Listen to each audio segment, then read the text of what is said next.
Hello students, I am Sarvesh Kumar Yadav, Team Botany CLC Sikar. So today we will going to start the unit cell biology. Okay? तो first of all मैं इसको थोड़ा summarise कर देता हूं कि किस तरह से आपको यूनिट कवर करनी है. काफी इंपॉर्टेंट है एंड उसका वेटेज भी काफी ज्यादा है. लगभग आपका सेल बायोलॉजी जो है नीट में आपको 6 to 8 क्वेश्चन का वेटेज देता है. ओके? तो थोड़ा सा एक बार समराइज करते हैं क्योंकि काफी कनेक्टिव यूनिट है, बिल्कुल बेसिक पार्ट है ये और इंटरेस्टिंग भी है, थोड़ा कॉन्सेप्चुअल भी है. तो इसमें देखो आपकी 11th एनसीईआरटी में 2 चैप्टर्स हैं. चैप्टर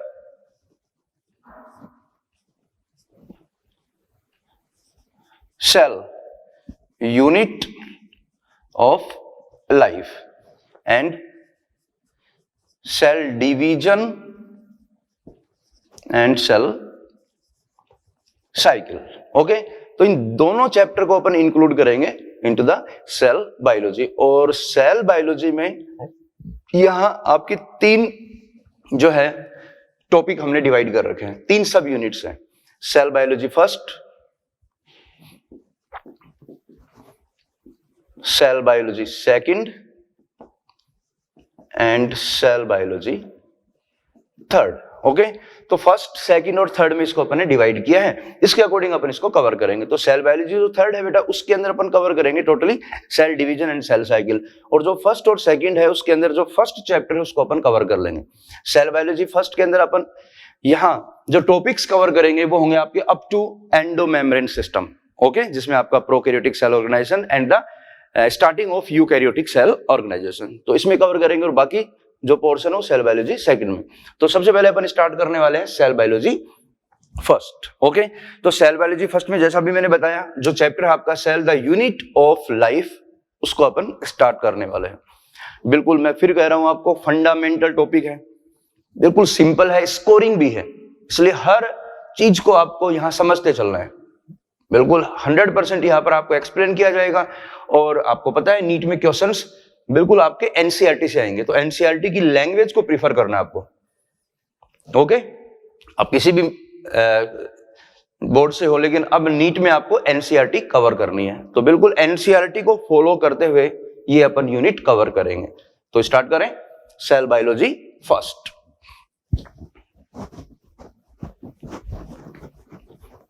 और जैसा कि मैंने अभी बताया आपको जो इसमें चैप्टर अपन कवर करने वाले हैं that is the cell. Chapter कौन सा है यहां पर? Cell the unit of life. तो काफी सारी स्ट्रक्चरल फंडामेंटल यहां पर आपको स्टडी करनी है. तो इसमें इंट्रोडक्शन में देखो सबसे पहले अपन थोड़ा इंट्रोडक्शन के ऊपर फोकस करेंगे. इंट्रोडक्शन में काफी पॉइंट्स हैं जिसको आपको कवर करना है. तो सबसे पहले मैं ये वर्ड यूज कर रहा हूं सेल. सेल का एक्चुअल में मीनिंग क्या होता है? Cell means cellula, that is the Latin term.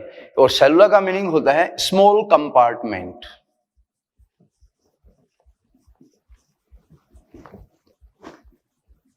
Small compartment. तो जो सेल टर्म है उसकी हिस्ट्री की बात भी करेंगे, किसने सेल को डिस्कवर किया था, इसका मीनिंग क्या है.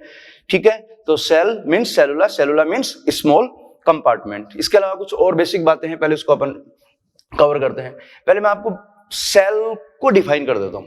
ऑब्वियसली आपने 9th में 10th में सेल के कुछ बेसिक फंडामेंटल कॉन्सेप्ट्स स्टडी किए होंगे. यहाँ थोड़ा सा डिटेल आएगा जिसको अपन सेल बायोलॉजी में कवर करेंगे. तो एक्चुअल में सेल होती क्या है? What is cell? Cell is a small unit, smallest unit of the life that is delimited by a membrane. ये देखो बेटा कोई भी स्ट्रक्चर है, देखो आपके सामने यहां पर होगी आपकी membrane that is called cell membrane that surround the cell. And within the cell membrane that is fluid matrix part is called cytoplasm. And we know cytoplasm is the main arena, main site, main arena of metabolic activities. Metabolic activities. तो metabolic activities mainly कहां perform होंगी? Within the cytoplasm. तो ये structure जो है इसको अपन बोल रहे हैं सेल. सो सबसे इंपॉर्टेंट जो पार्ट है सेल का, that is the cell membrane, that is differentially permeable, that separate the external environment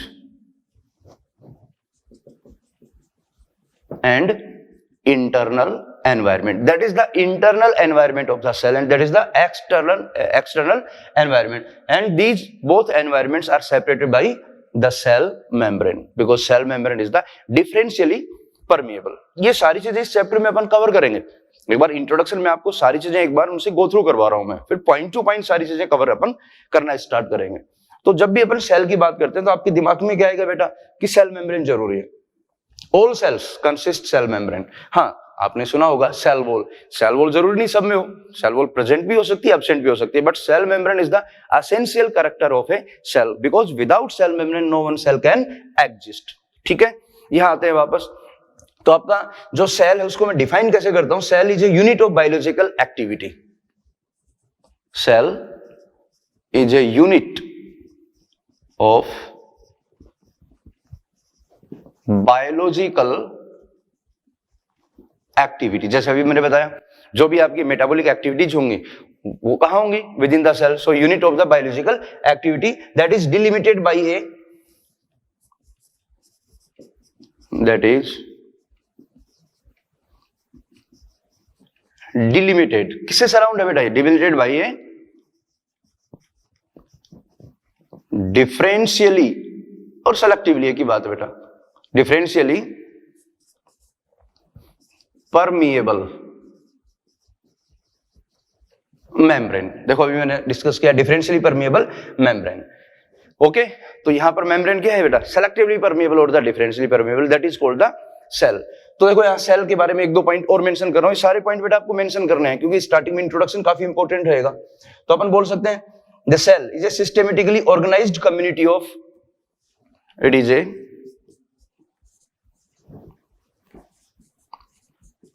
systematically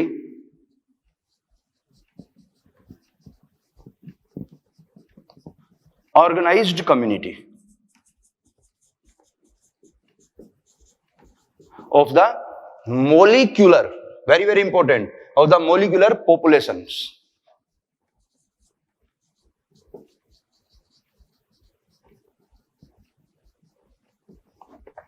यहां देखो बेटा काफी सारे बायोमोलिक्यूल्स होंगे, उनमें इंटरेक्शन होता है और इंटरेक्शन का रिजल्ट है कि सेल प्रॉपर्ली क्या करती है, फंक्शन करती है, and it is the site of metabolic activities. तो एक तरह से क्या है, ये एक ऑर्गेनाइज्ड फॉर्म में होगी तभी ये क्या होगी बेटा, प्रॉपर्ली वर्क करेगी. क्योंकि इससे रिलेटेड काफी स्टेटमेंट आपके एनसीईआरटी में आएंगे कि एनसीईआरटी बिल्कुल आपको पता है बेटा टेक्स्ट बुक है, वहां बिल्कुल काम की बातें लिखी हैं, तो उनको एक्सप्लेन करने के लिए आपको थोड़ा सा इन रेफरेंसेस पे जाना होगा. ओके, तो सेल से रिलेटेड काफी बहुत सारी अपन बेटे बातें करेंगे. उससे पहले मैं एक दो पॉइंट आपको यहाँ पर एक्सप्लेन कर रहा हूं. एक टर्म होती है रिडक्शनिस्ट बायोलॉजी, बहुत इंपॉर्टेंट है, समझना उसको. रिडक्शनिस्ट बायोलॉजी,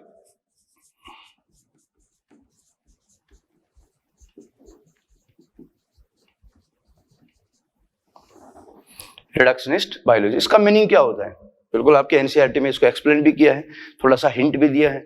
देखो बेटा आपको अगर सेल की, या मैं कह रहा हूं कोई ऑर्गेनिज्म है, also organism are composed of cells, उसकी स्टडी करनी है, उसको समझना है, उसको एक्सप्लेन करना है, तो ऑब्वियसली आपको उसके अंदर जितनी भी मेटाबॉलिक एक्टिविटीज हैं उनकी स्टडी करनी होगी.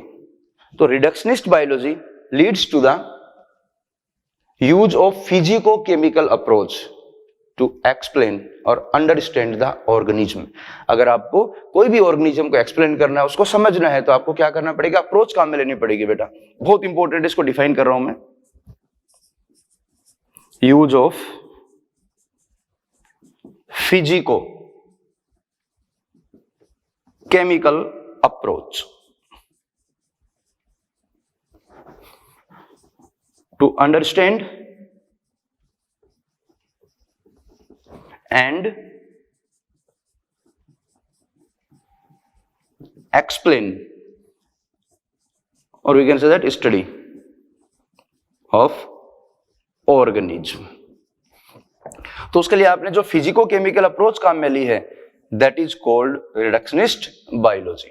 क्योंकि आपको काफी सारी मेटाबॉलिक एक्टिविटीज को आगे एक्सप्लेन करना है, जैसे आपका रेस्पिरेशन है, फोटोसिंथेसिस है, इन्वॉल्व मेनी मेटाबॉलिक एक्टिविटीज। तो जितनी भी एक्टिविटीज अपने एक्सप्लेन कर रहे हैं बेटा, जिनको समझ रहे हैं, तो उनके लिए आपने कौन सी अप्रोच काम में ली है? Physico-chemical approach. ओके, इसमें करते क्या है? बड़ा सिंपल है बेटा, कोई भी आपको सेल के अंदर एक्टिविटी को समझना है तो उसके लिए यूज करते हैं use of a test tube, and within test tube we can perform the metabolic activities. तो टेस्ट ट्यूब में जो भी आप एक्टिविटी को परफॉर्म कराओगे उसी को बोल देते हैं अपने बेटा फिजिको-केमिकल अप्रोच। ओके, तो देखना काफी सारी एक्टिविटीज अपन यहां पर आगे बात करेंगे, तो उनके लिए कौन सी अप्रोच काम में लिए? Physico-chemical approach. तो इस टर्म को याद रखना, काफी इंपॉर्टेंट है, that is called reductionist biology. Okay, तो ये थोड़ा इंट्रोडक्शन का पार्ट था। अब अपन इसके बाद में बात करेंगे बेटा आपका जो यूनिट है cytology, what is cytology, definition of cytology, cytology में क्या इंक्लूड करना है, वो सारी चीजें यहाँ पर अपन डिस्कस करने वाले हैं। ओके, इन चीजों को बेटा मेंशन करते जाना, सारे पॉइंट्स बड़े काम के हैं, एनसीईआरटी को कवर कर रहा हूं मैं यहाँ पर, इसलिए सारे जो है थोड़ा डायग्राम वगैरह, शॉर्ट नोट्स वगैरह बनाते जाना साथ में।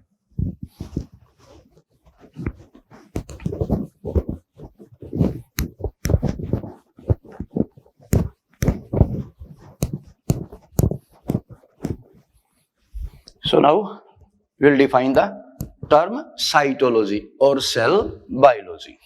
So what is cell biology or cytology?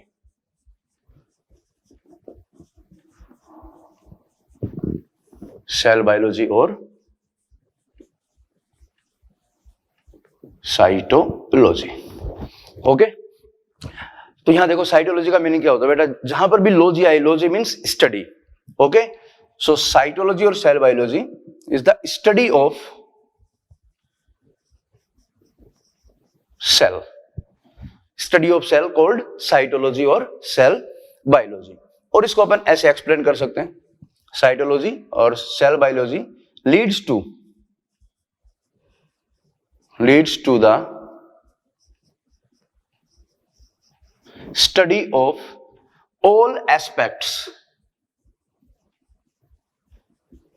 all aspects of cell, like structure, function, reproduction, evolution, etc. तो सेल से रिलेटेड जो भी एस्पेक्ट्स हैं बेटा, सबकी क्या करनी है यहां पर आपको स्टडी करनी है, दैट इज साइटोलॉजी। ओके, तो एक बड़ा ब्रॉड टर्म हो गया सेल बायोलॉजी और साइटोलॉजी। तो अब देखो नेक्स्ट यहां पर कुछ बेसिक पॉइंट्स और आएंगे जिनको आपको थोड़ा सा फोकस करना है। Okay, so we can say that cell is the smallest unit of the life. Cell is the smallest unit of life, or we can say that cell is the basic unit of life.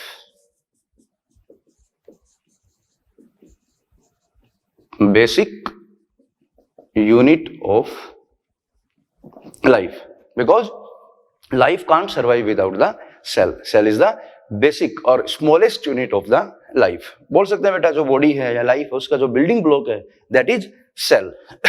Okay, and now we will define also the biology.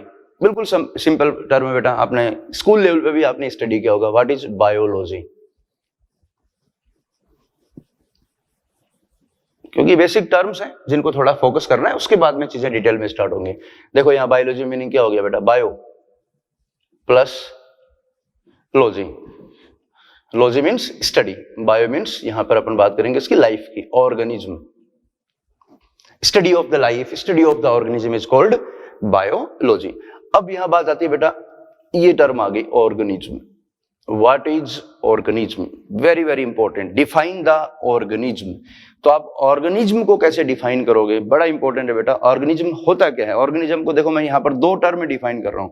Organism is a structure that have the independent existence and capable to perform all essential functions of the life is called organism. तो यहां पर देखो दोनों point important है,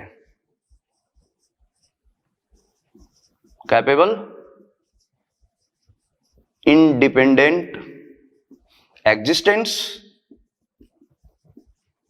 and perform all essential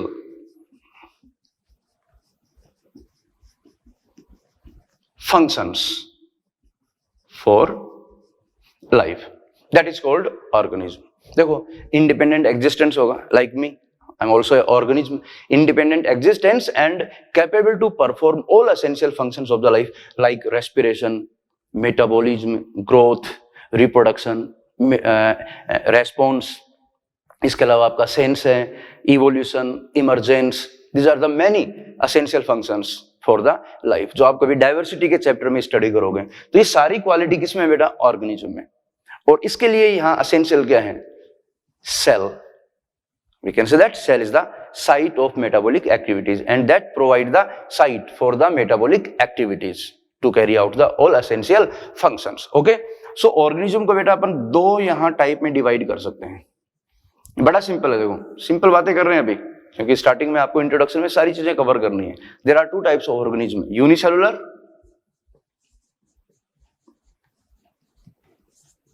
organism and multicellular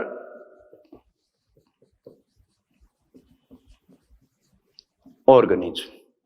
तो बड़ा simple है. Unicellular organism means only single cell. देखो अपन बोल देते हैं जिसमें एक सेल है वो यूनिसेलुलर. अदरवाइज बेटर डेफिनेशन क्या होगी इसकी? इफ ए सिंगल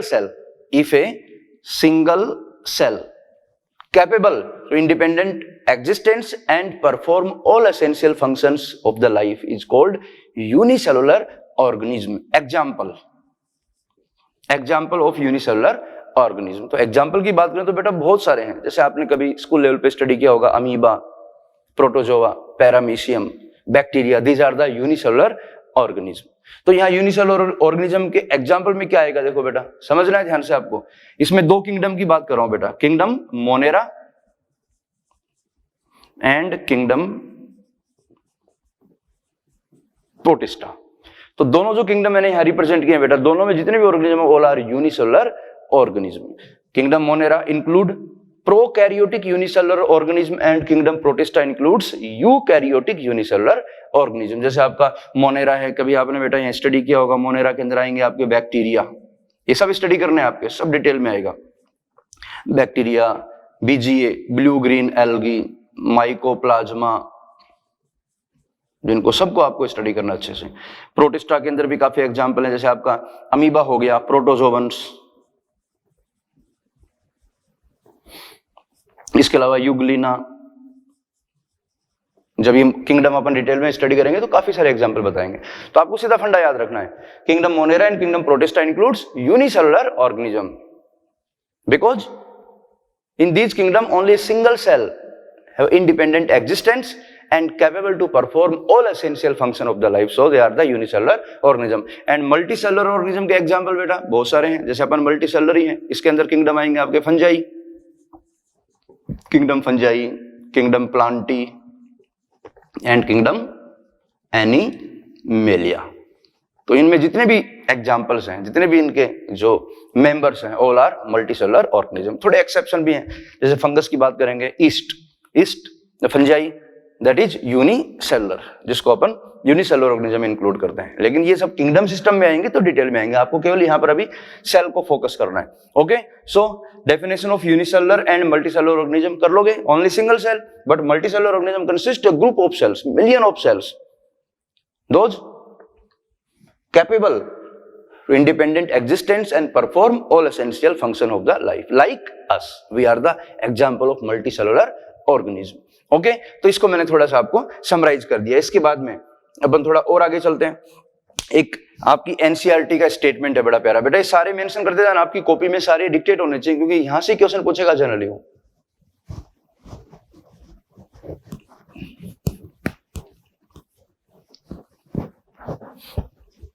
अभी देखो मैंने आपको सेल को थोड़ा समराइज किया था कि सेल, ये स्ट्रक्चर आपकी सेल, उसके अंदर कुछ बेसिक स्ट्रक्चरल कंपार्टमेंट्स होते हैं जो बहुत एसेंशियल हैं सेल की एक्टिविटी के लिए.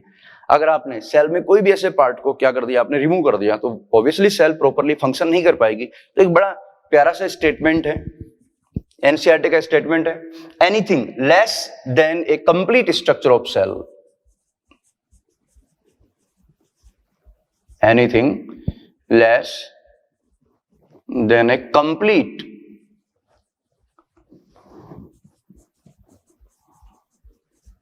structure of cell do not ensure the independent life. बहुत इंपॉर्टेंट बात है बेटा, इसको स्टेटमेंट को याद रखना, अभी एक्सप्लेन भी करूंगा. does not ensure independent, does not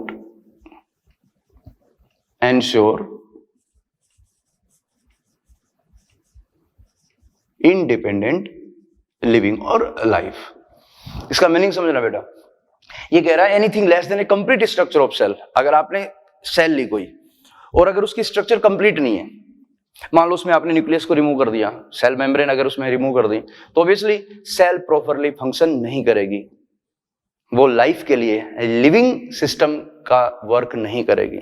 so anything less than a complete structure of cell does not ensure the independent living. So we can say that cell is the fundamental structural and functional unit of the life. Very, very important. So hence cell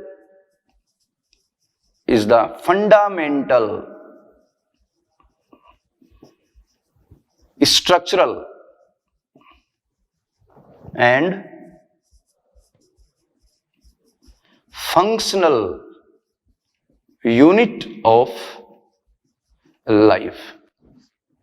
बड़ा प्यारा statement बन गया. Why cell is the fundamental structural and functional unit of the life, because anything less than a complete structure of cell does not ensure independent living. So इसका meaning एक है बेटा, बिना cell के लाइफ एग्जिस्ट नहीं कर सकती. Example देख लो बेटा, जितने भी आपके ऑर्गेनिज्म है ऑल आर सेलुलर. एक एक्सेप्शन आता है बेटा वायरस, तो तभी तो बोलते हैं बेटा वायरस जो है, virus is acellular. Virus में सेल नहीं होती हैं, तभी outside the host cell virus is non living, but inside the host cell virus is living. तो ये एक्सेप्शन में आ जाएगा, क्योंकि वायरस जो है उसके अंदर सेल ऑर्गेनाइजेशन क्या है, अब्सेंट है, जिसको अपन स्टडी भी करेंगे, वायरस भी आएगा डिटेल में. ओके, तो ये कुछ बेसिक इंपॉर्टेंट पॉइंट्स हैं जिनको आपको समझते जाना बेटा. ठीक है, तो यहां पर ने बात कर ली है किसकी, सेल का इंट्रोडक्शन हो गया, what is cell. Okay, organism, इसके अलावा सेल की कुछ प्रॉपर्टीज मैंने आपको बताई हैं. तो आपको देखो इतना क्लियर हो गया, cell is a small unit, small structure that provide the site for metabolic activities. क्योंकि अभी तो स्टार्ट किया है बेटा, आपको स्ट्रक्चर में काफी चीजें यहां पर एक्सप्लेन करनी है. Structure of cell membrane, cell also consist many different types of parts, cell organelles, membranous, membraneless, इसके अलावा जेनेटिक मटेरियल, ये सारी चीजें यहाँ डिटेल में अपन स्टडी करेंगे. ओके, तो आगे चलें. अब आगे देखो बेटा, यहाँ पर अपन इंट्रोडक्शन की बात कर ली, अब यहाँ थोड़ा सा अपन सेल की हिस्ट्री जो है उसको अपन यहाँ पर स्टडी करेंगे. हिस्ट्री ऑफ द सेल, कि सेल टर्म किसने दी है, ये नाम कहाँ से आया है, किस तरह से क्या, तो सारा अपन अब यहाँ डिस्कस करना स्टार्ट करते हैं.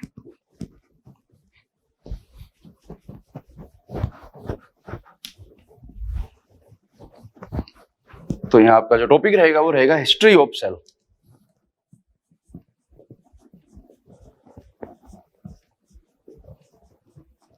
History of cell. तो सेल की हिस्ट्री में अपन सबसे पहले बेटा यहाँ पर देखो कुछ साइंटिस्ट के नाम आएंगे. यहाँ पर सबसे पहले मैं डिस्कस करूंगा रॉबर्ट हुक. रॉबर्ट हुक बेटा कौन था, ब्रिटिश साइंटिस्ट.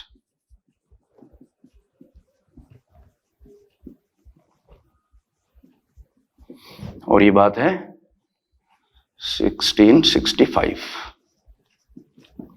ओके, तो रॉबर्ट हुक ने क्या किया, इंपॉर्टेंट भी है बेटा, इसको फादर ऑफ साइटोलॉजी के नाम से भी जानते हैं अपन. तो रॉबर्ट हुक कौन था बेटा, ब्रिटिश साइंटिस्ट. तो cell was discovered and named by, cell was discovered and named by Robert Hooke in 1665. बहुत पुरानी बात है, 1665 में. तो सेल टर्म और सेल की जो डिस्कवरी है उसका क्रेडिट किसको देंगे अपन, रॉबर्ट हुक को. तो देखो इसका एक्सपेरिमेंट क्या था, कैसे इसने सेल को डिस्कवर किया, बड़ा सिंपल है. इसने किस पे स्टडी की थी, एक कॉर्क की स्लाइस ली इसने. देखो बेटा यहां पर मैं एक्सप्लेन कर देता हूं. Bottle cork. कॉर्क नाम सुना होगा बेटा, dead part of the plant. बोतल वगैरह पे कॉर्क का पहले अपन कैप लगाते थे पुराने टाइम में, ठीक है। तो कॉर्क होता क्या है, dead part of the plant. तो कॉर्क लिया उसने, बोतल कॉर्क, और बोतल कॉर्क एक थिन स्लाइस ली उसने, थिन स्लाइस, पतली सी काट काटी उसकी, और उस थिन स्लाइस को उसने स्टडी किया under the microscope. Observe under microscope.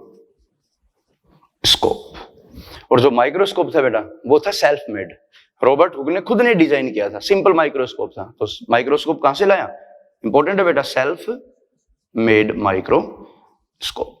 और ऑब्वियसली माइक्रोस्कोप का फंक्शन क्या होता है, कभी आपने स्टडी किया होगा, that magnify the object. Object को मैग्नीफाई कर देगा, उसको लार्ज कर देगा, ताकि उसको अपन इजीली क्या करें, उसकी स्टडी करें। तो जैसे उसने थिन स्लाइसली कॉर्क की, उसने ऑब्जर्व किया अंडर द माइक्रोस्कोप, तो उसको कुछ ऐसी स्ट्रक्चर विजिबल हुई।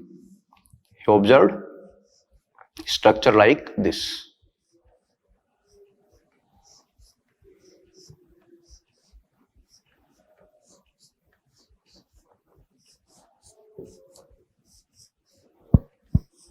तो उसमें उसको इस तरह की स्ट्रक्चर जो है ऑब्जर्व हुई। ओके, और देखना बेटा, ये जो स्ट्रक्चर उसको दिखाई दी, ये कैसी है, लाइक द हनी कॉम्ब। जो आपका हनी होता है उसका कॉम्ब कभी आपने देखा होगा, लाइक हनी कॉम्ब, मधुमक्खी का जो छाता होता है बेटा, ठीक है। तो उसने इसको टर्म दी सेलुला। देखो यहां पर आपको खुद देखो आप, विजिबल जो हो रहा है, that is the hollow part, that is the hollow space, that is hollow space. और होलो स्पेस को उसने टर्म दिया सेलुला। सो सेलुला मीन्स होलो स्पेस, और सेलुला से ही नाम आ गया आपका cell. So cell term given by Robert Hooke, cell discovered by Robert Hooke. But इसने जो पार्ट काम में लिया था, दैट वाज डेड पार्ट, तो ये प्लांट का पार्ट था। तो ऑब्वियसली यहां पर क्या थी, ये डेड सेल थी, डेड सेल। और यहां जो बाउंड्री आपको विजिबल हो रही है बेटा, अंदर तो स्पेस क्या है, होलो है, जो बाउंड्री है that is cell wall. Okay, तो उसने इस तरह की जो स्ट्रक्चर है उनको ऑब्जर्व किया, उसके बाद में उसने कुछ थ्योरीज वगैरह दी, कुछ हाइपोथेसिस डेवलप की। तो उसके अकॉर्डिंग जो क्वेश्चन डिजाइन होते हैं बड़े सिंपल है बेटा। तो यहां देखो, इसके अकॉर्डिंग मैं क्वेश्चन बता रहा हूं आपको। अगर आपसे क्वेश्चन पूछे डेड सेल और सेल एक ही बात है, डेड सेल डिस्कवर्ड बाई, तो आपका आंसर क्या होगा, Robert Hooke. Cell term given by, ये सब आपको आंसर मेंशन करने बेटा, cell termed by also Robert Hooke. अगर आपसे वो क्वेश्चन पूछे सेल वॉल डिस्कवर्ड बाई, तो उसका क्रेडिट भी किसको देंगे अपन, रॉबर्ट हुक को। तो एक्चुअल में रॉबर्ट हुक को विजिबल क्या हुआ था, उसकी बाउंड्री, और बाउंड्री को बाद में नाम क्या दिया गया, cell wall. So cell wall discovered by Robert Hooke. अब इसके बाद में एक थोड़ा सा इंपॉर्टेंट पॉइंट है बेटा, जो रॉबर्ट हुक था उसने जो भी अपनी स्टडी की है, जो मैंने अभी डिस्कस किया था, उसको एक बुक में पब्लिश किया, दैट वाज माइक्रोग्राफिया। माइक्रोग्राफिया, तो यहां से क्वेश्चन डिजाइन कर देता है वो, माइक्रोग्राफिया बुक पब्लिश्ड बाई, तो मैं शॉर्ट में लिख देता हूं माइक्रोग्राफिया बुक। तो आंसर क्या जाएगा, रॉबर्ट हुक। ओके, तो ये रॉबर्ट हुक से रिलेटेड जो भी मैंने क्वेश्चन आपको आंसर बताए, ये आपको याद रखना है, क्योंकि जनरली वो क्वेश्चन इसे डिजाइन कर देता है। So Robert Hooke was a very important scientist, discovery of the cell, the term of the cell, the credit goes to Robert Hooke. कर लोगे, बिल्कुल सिंपल है। अब इसके बाद देखो बेटा, रॉबर्ट हुक ने देखो यहां पर डेड सेल जो है उसकी स्टडी की थी। फिर उसके बाद में एक साइंटिस्ट आया जिसका नाम था आपका एंटोन वॉन ल्यूवेनहोक। इंपॉर्टेंट है, Anton von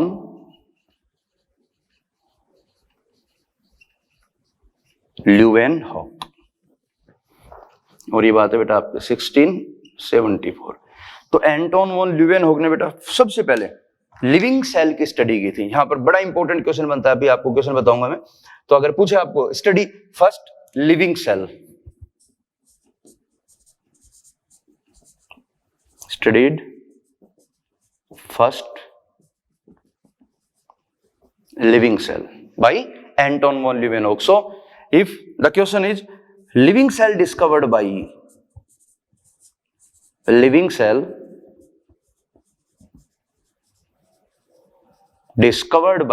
so answer will be Anton von Leeuwenhoek. और इसने भी बेटा जो माइक्रोस्कोप था खुद का डिजाइन किया था। और याद रखना अगर आपको लिविंग सेल की स्टडी करनी है तो जो माइक्रोस्कोप होता है that is phase contrast microscope. ये भी माइक्रोस्कोप में आपको थोड़ा जनरल आइडिया दे दूंगा बीच में कभी। फेज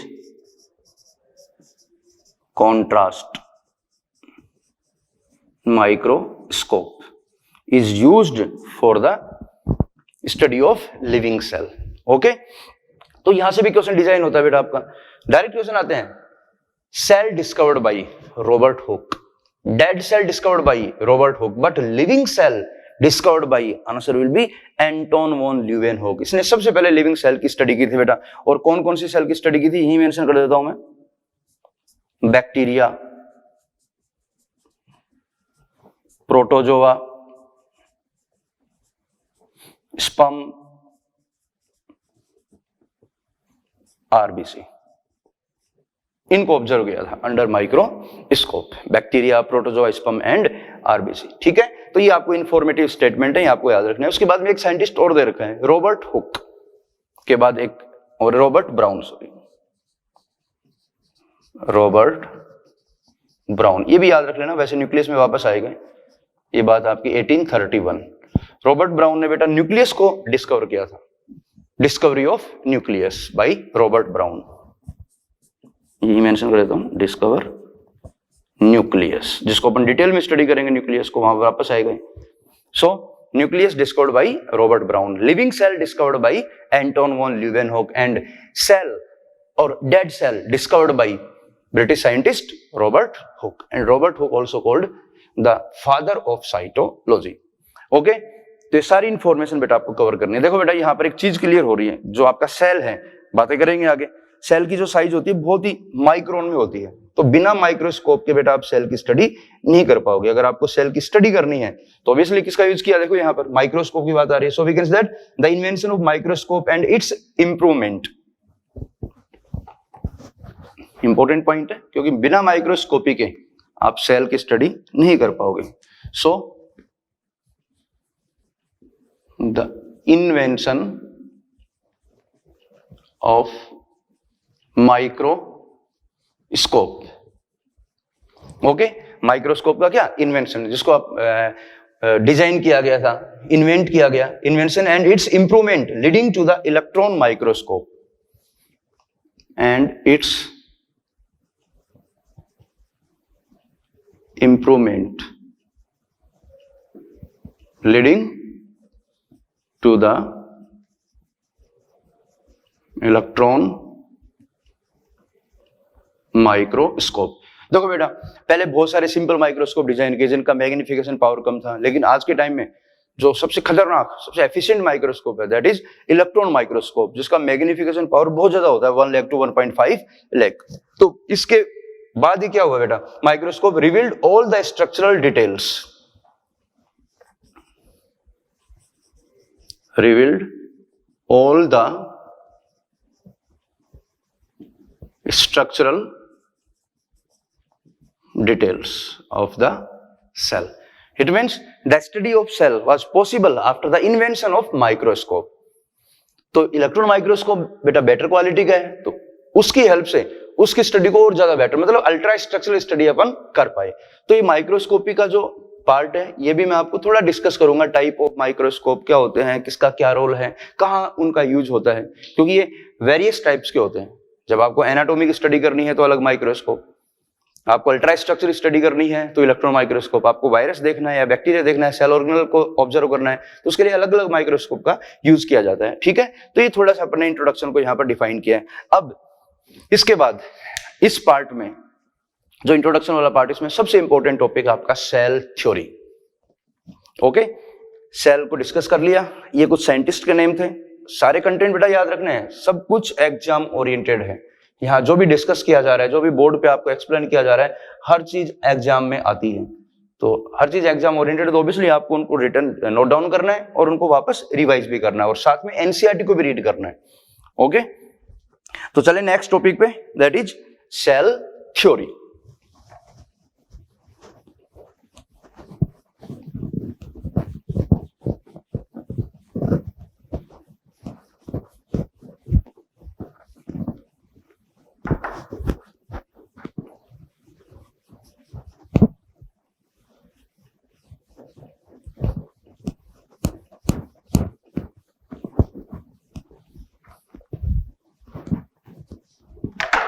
करें स्टार्ट।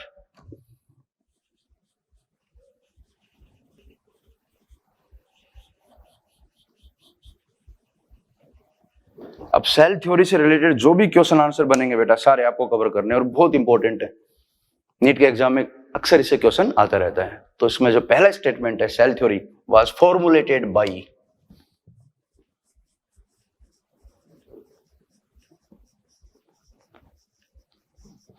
फॉर्मुलेटेड बाय, यहां दो साइंटिस्ट को अपन एक्सप्लेन करेंगे, स्लीडेन एंड स्वान। तो इसको किसने प्रपोज किया था? Scientist Schleiden and Schwann. Okay, तो इन दोनों का आपको क्या करना है बेटा, यहां पर डिस्कस करना है। दोनों साइंटिस्ट जो है उनका क्या इसके अंदर रोल है, उन्होंने क्या क्या हाइपोथेसिस डेवलप की, क्या बातें बताई, क्योंकि ये बात बहुत पुरानी है बेटा, ये आपका 1938-39 के अकॉर्डिंग अपन बात कर रहे हैं। तो उस समय इतनी नॉलेज थी लेकिन काफी बेटर नॉलेज थी वो। तो सेल थ्योरी में दो साइंटिस्ट को आपको थोड़ा, मैं अब दोनों साइंटिस्ट को अलग अलग यहां पर एक्सप्लेन करूंगा बेटा। सबसे पहले यहां पर मैं बात कर रहा हूं किसकी, मैथियाज स्लीडन।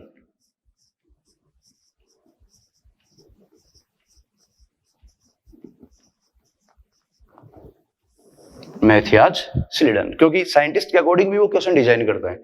तो सेल थ्योरी क्या है वो तो लास्ट में आएगा, लेकिन पहले साइंटिस्ट ने क्या बोला, उनका क्या रोल है वो डिस्कस कर लेते हैं। मैथियाज स्लीडन, और मैथियाज स्लीडन जो है वो कौन था उसके बारे में देखो क्या क्वेश्चन बनते हैं। Matthias Schleiden was the German botanist,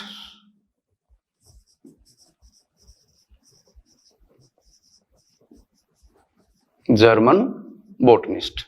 और ये कब की बात है बेटा, ईयर भी याद रखना है, 1838।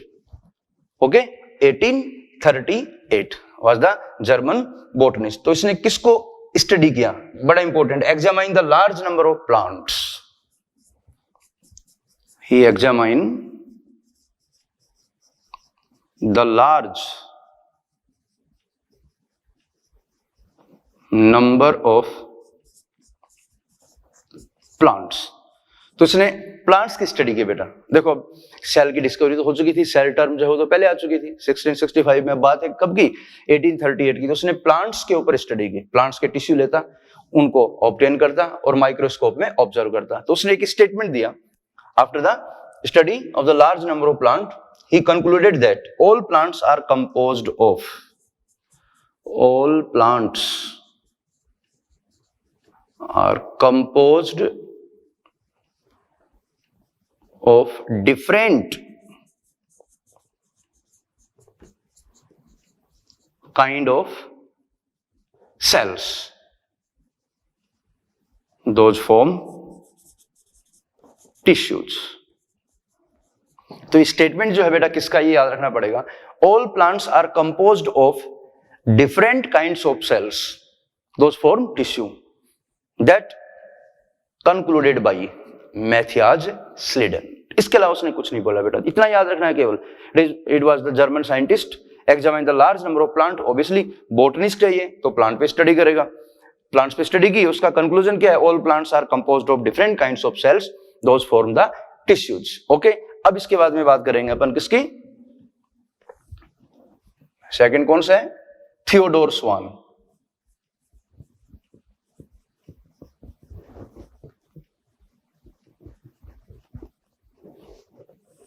थियोडोर स्वान, ये बात है बेटा 1839। Theodor Schwann was the British zoologist,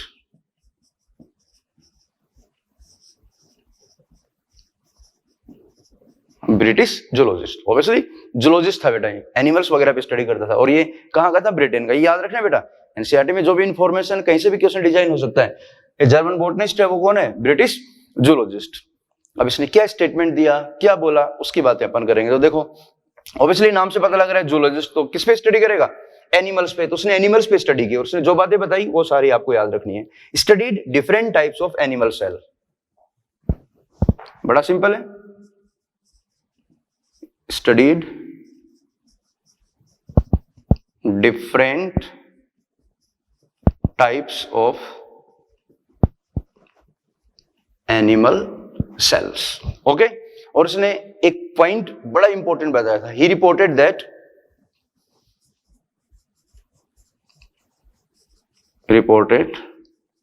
that animal cell is surrounded by a thin layer. Reported that animal cell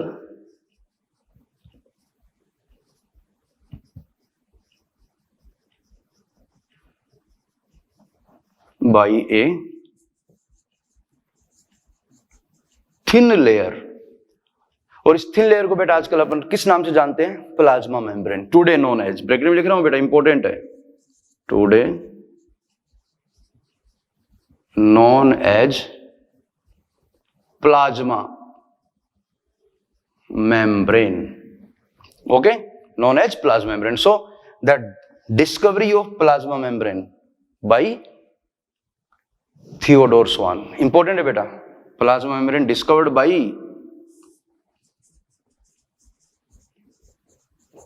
Theodore Swan। उसने सबसे पहले ये बेटा स्टेटमेंट दिया था कि अपना जो एनिमल सेल है उसके चारों ओर एक थिन लेयर होती है जिसको अपन आजकल किस नाम से जानते हैं, प्लाज्मा मेम्ब्रेन। ऐसे याद रखना है बेटा, स्टेटमेंट आपको याद रखना है क्योंकि कंपटीशन में यही है, बिल्कुल इजी पेपर आता है लेकिन आपको इंफॉर्मेशन याद रखनी पड़ेगी, okay.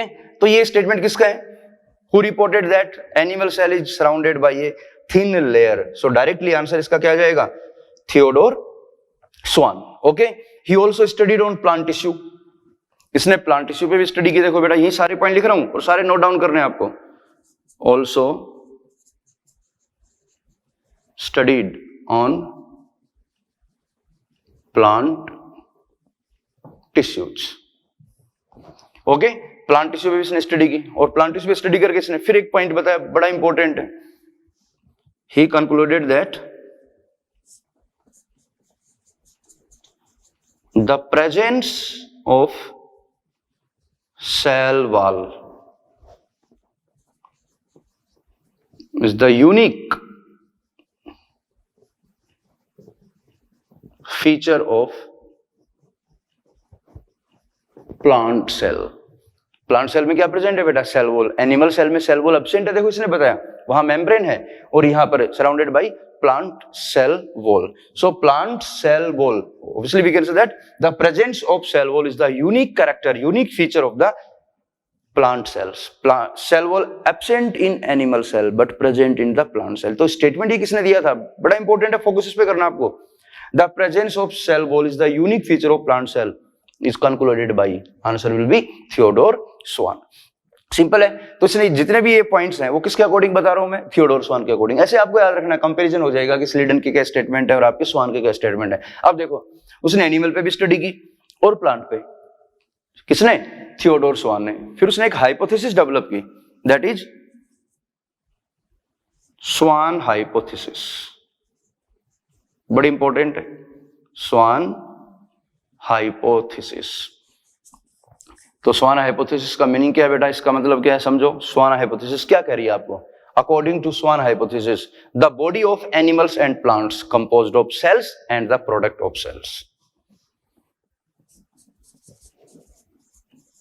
The body of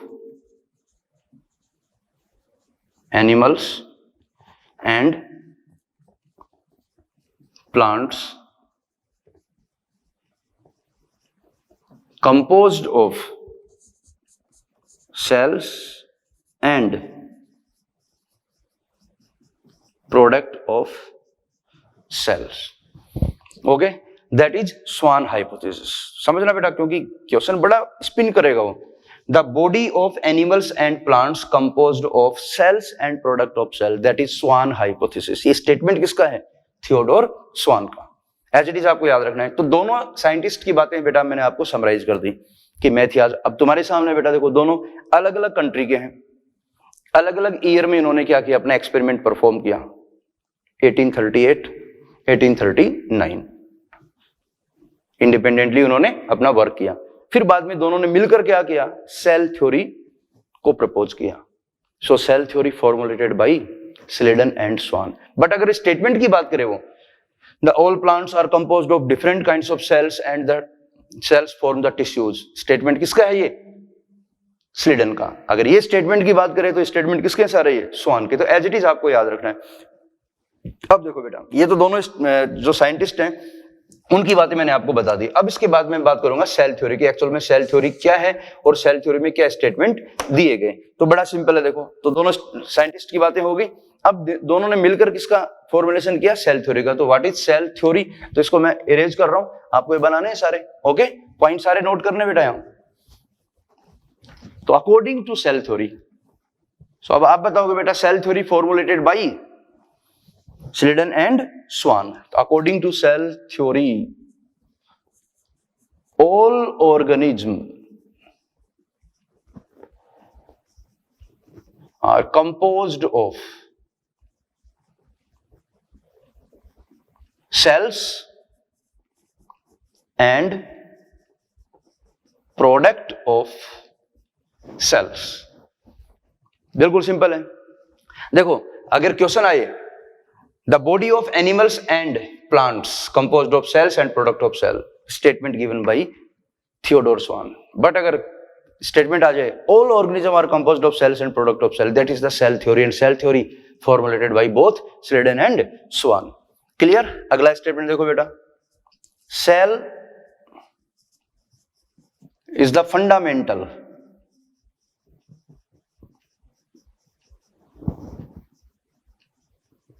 structural and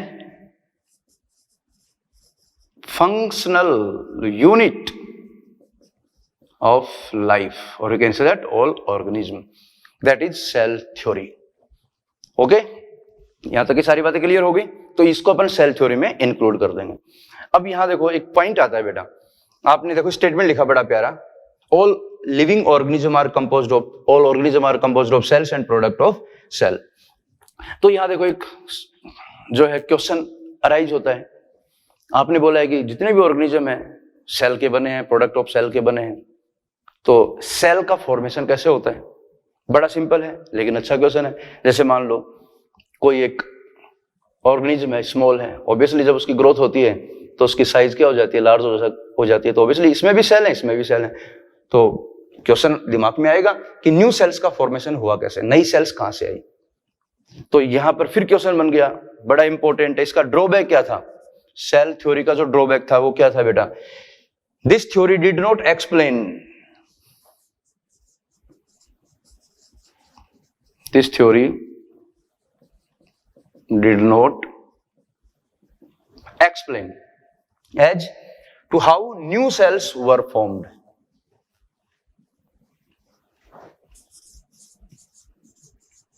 New cells were formed।